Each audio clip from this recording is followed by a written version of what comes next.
Shalom. When I start off, so always about giving no praise to Yahweh, Ba'ashem Yahushua, Ba'ashem Kafadash. Double honors to the Apostle of Great Most and honors to brothers doing the work, the most on truth and in sincerity.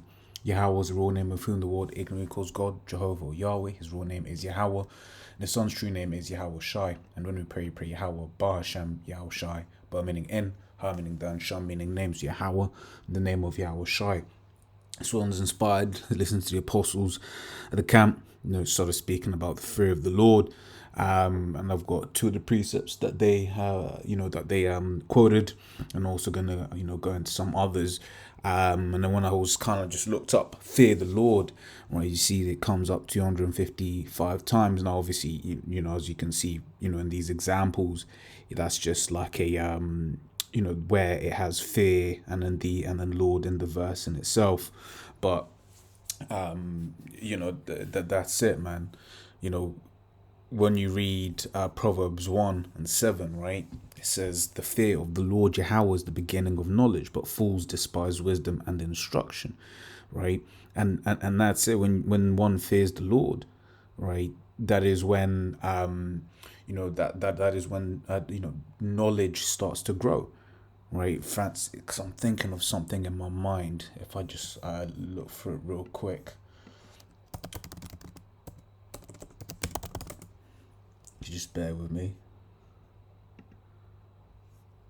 All right, so let me put that here. Right, this is Sirach 10:12. It says the beginning of pride is when one departeth from the Most High, right, and his heart is turned away from his Maker. Now, the reason why I've got that here in conjunction with this, right, is when would you call it? When one is departing from the Most High, what are they doing? They're not fearing the Lord. Therefore, you become proud, right, and then that is where Satan comes and festers. Right, and then there you see, and his heart is turned away from his Maker, right? But when you are returning to the Lord, what do? You fear what He says, right? You consider your actions. You consider, okay, if I do X, what are the repercussions? If I don't do X, what are the repercussions, right? So we read that again. So the fear of the Lord is the beginning of knowledge, but fools despise wisdom and instruction, right? It says to be foolish, right? Which basically what it says there. It says, my son, hear the instruction of the father, and forsake not the law of thy mother, for they shall be an ornament of grace unto thy head, and chains upon thy neck. Right? So the point there that we read. And then the ones that the apostles had quoted, this is 2 Corinthians 5:11. It says, knowing therefore the terror of the Lord, we persuade men. Right? So knowing what the Lord can do. Right, what he has done, right? Just look at his track record, right, from the beginning until now, right? How he killed everyone on the earth bar 8 souls, right? That is an individual to be feared, right? Left a minuscule fraction, right, of the of people on earth, right? The rest were what? They were put to death. Right, so it says, I know therefore the terror of the Lord we persuade men, but we are made manifest unto God, and I trust also are made manifest in your consciences. Right? Next one was by faith, the Hebrews 11:7, by faith, being warned of the most of things not as yet. Did I read that? Hebrews 11:7. I forgot whether I just said the verse in the chapter. So by faith Noah, being warned of the Most High of things not seen as yet, right? So just like this nuclear holocaust, this nuclear destruction that we're about to see, right? We have heard of it. Let's be real. So how many of us have actually seen a nuke, right? Even just you might have driven past and then you've seen them, the big, armored trucks. Right, then you can be like, oh, yeah, I've seen it.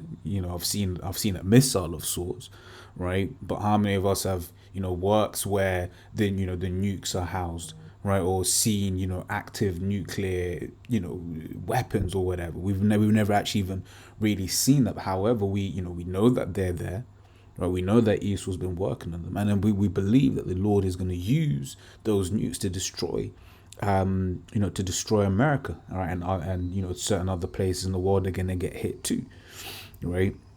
It says moved with what? Moved with fear, right? And just like that, just in the same vein, right? We're moved with fear. We were told, go, and teach the lost sheep of the house of Israel, right? Guess what we do? We go out and teach the lost sheep of the house of Israel, right? We're told to go down the highways and the hedges, so that's what we do, right? We was told to, to edify, and that is what we do, right? Because what? We're moved with fear, right? It says prepared an ark to the saving of his house, right? And this is it. You may have, you may have your woman or whatever, and she'll be like, oh, why are you always out there? You don't care about us, whatever, what have you. But this is it. Doing this work is a way to save not only us but also our household, right? I'm just trying to this account in Acts. Oh, come on. And this is Acts.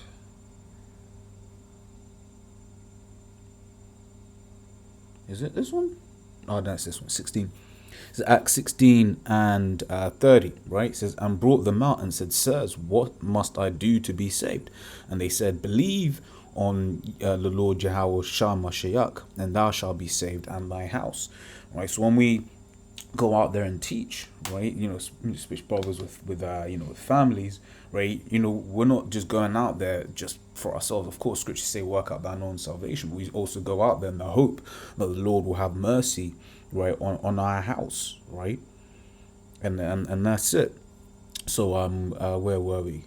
Going back to, have you read this? Yeah, we read that one, right? So it says, the saving of his house, by the which he condemned the world, and became heir of the righteousness which is by faith, right? So we closed these lot. So we're just gonna get a few others, right? Because it's not that difficult that you should fear the Lord. And the apostles always give the example of, you really, you don't want your woman to say she loves you. You want your woman to be like, I fear you.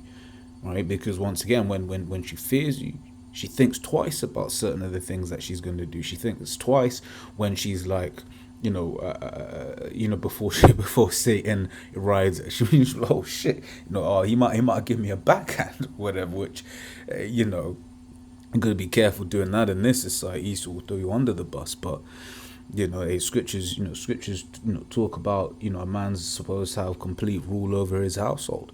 Right, you beat your kids. Your woman is the big kid, man. Right. Says Matthew 10:28 says, and fear not them which kill the body, right, but are not able to kill the soul. Right. So you look at these devils and all of these heathens that are around about us. Yeah, they may be able to kill us. Right, they may be able to put us to death, but when you understand death, right, death no longer scares you, right? Read Wisdom, the 3rd chapter explains what happens, right? The side of the unwise, they seem to die, but guess what, right? If you're in the Lord and you die, you die for in this truth, and guess what? You're going to be returned with the Lord, pursuant to Thessalonians, right? Read First Thessalonians, was it 14? They which remain shall be caught up with them in the air. It's 4 Slakia, right? But it says, but are not able to kill the soul. Now, what's that talking about, right? It says, but rather fear him which is able to destroy both soul and body in hell. Right now, the Lord, won't destroy his spirit. But it's talking about, the Lord will, fear Yahweh, because Yahweh has power to make you come back on earth, right? And when you come back, be all jacked up, right? Which is why you see, people that, are born with, hella fucked up ailments, man. People that, are born, man, that always think about harlequin ichthyosis, man. That's a fucked up, it's a fucked up, condition. Right, but the Lord is able to do that. So it's basically saying, don't fear these, this mortal man. Right, don't fear mortal man. Fear Yahweh. Right, and that's the point. Fear the Lord. It says Sirach 1. I don't know. Scroll down there. Sirach 1 and 8, and there's a bit to it, so I'll read it quickly. Right, it says, there is one wise and greatly to be feared. Right, the Lord sitting upon his throne. It says he created her and saw her, numbered her and poured her out upon all his works. She is with all flesh according to his gift, and he hath given her to them that love him. The fear of the Lord is honor and glory and gladness and a crown of rejoicing. The fear of the Lord maketh a merry heart, that giveth joy and gladness and a long life. Whoso feareth the Lord, it shall go well with him at the last, right? And he shall find favor in the day of his death, right? And once again, coming to these last days, right? Those that don't fear the Lord are gonna do what? They're gonna take the MOTB, right? Because they don't fear the Lord when He said, "If you take it, I'm gonna mess you up, man. Right? You ain't gonna be saved. We'll put you to death." Right? But those that fear the Lord and then in the same breath have faith and trust in the Lord, guess what? They ain't gonna take the MOTB, right? Which is the C hip, right? They gon' they're gonna have faith in the Lord, right? And then the Lord is gonna take care of His elect, and that's it. And it ain't nothing more than that, right? It says to fear the Lord is the beginning of wisdom, right? And it was created with the faithful in the womb. Right, she hath built an everlasting foundation with men, and she shall continue with her seed. To fear the Lord is fullness of wisdom, and filleth men with her fruits. She filleth all their house with things desirable, and the garners with her increase. The fear of the Lord is a crown of wisdom, making peace and perfect health to flourish, both which are the gifts of the Most High, and it enlargeth their rejoicing that love Him. Wisdom raineth down skill and knowledge of understand. Wisdom raineth down skill and knowledge of understanding, standing, and exalteth them to honor that hold her fast. The root of wisdom is to fear the Lord. So the root of wisdom. So that, as we're reading in Proverbs 1, right, there's precepts to this as well. Right, the root of wisdom, right, is to fear the Lord, and the branches thereof are long life.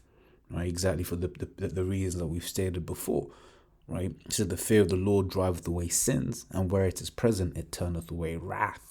Right, furious man cannot be justified, for the sway of his fury shall be his destruction. Right, and I believe that's basically. I'll jump down to 27. For the fear of the Lord is wisdom and instruction, and faith and meekness are his delight. Distrust not the fear of the Lord when thou art poor, and come not unto him with a double heart. Right, so and that's it. It's just Sirach 19 and 18 as well. It says the fear of the Lord is the first step to be accepted of Him, right? And would we also read in Hebrews 11 and 6 that without faith it is impossible to please Him, right? So the fear and faith, going hand in hand, right? With both of these things. Once again, I've always found it very interesting that the Lord, Israel's likened unto a woman, right? To Yahweh Hashem Shai, right? And in those things, we're able to, as men, right, quote unquote, empathize with, the relationship, how when we don't, fear the Lord, how the Lord gets, just like how when your woman don't fear you, and your woman's just being, just doing whatever the hell she wants, you feel away, right? And what you want to do, you want to correct, you want to chastise, okay? Same thing if she doesn't trust you, right? When you say, "Hey, babe, we need to do X, Y, and Z," and she's constantly, "Yeah, but if we do it," she's constantly questioning, and you can tell she ain't trusting in what it is that you're saying, right? Especially being a man of the Lord, when we believe that we're guided by Yahweh Hashem Shai to make certain decisions. You look at that bitch and you're like, "Yo, what the hell?" And it's the same thing when we don't have faith in Yahweh Hashem. I was looking at you like, "Yo, I told you I'm gonna do it. I got the power to do it." Right? And it's even worse between us and Yahweh, because whatever Yahweh says is gonna happen is gonna happen, right? Less so with man, right? Where Scripture says that a man's the king's heart is in the hand of the Lord, but also speaks about how is it phrased? That escapes me right now. I'm gonna have to get it.